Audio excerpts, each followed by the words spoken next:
Hello বন্ধুরা, এখন বাজে প্রায় 8:30টার মতন বাজে। তো এই দেখো আজকের কি নিয়ে এসছে, এক কৌটো ভর্তি নরেনগুলের রসগোল্লা। তো নরেনগুলের রসগোল্লা খেতে আমার ভীষণই ভালো লাগে, এমনকি আমার বাড়ির সবাই খুব খেতে ভালোবাসে। সেই জন্য দেখো এক কৌটো ভর্তি নিয়ে এসছে। তো চলো খুলে দেখাই। এই দেখো, আর সাইজটাও কত বড়, একদম নরম তুলতুল করছে। এই যে, আমার তো ভীষণই ভালো লাগে খেতে।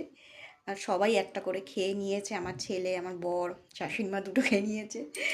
তো চলো আমি এখন একটা খাই। আমার খাওয়া হয়নি কারণ প্রচুর জামা কাপড় আজকে কেচেছিলাম, সেগুলো গোছাচ্ছিলাম।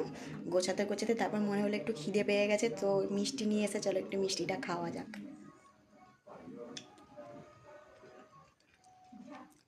আর আমি মিষ্টি এক গালে পুরো একদমই খেতে পারি না, কারণ ভীষণ লেগে যায়।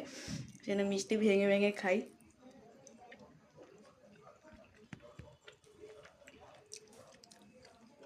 ভীষণই ভালো খেতে। তো একটাই খেলাম, দুটো খাবো না। তো চলো, টাটা।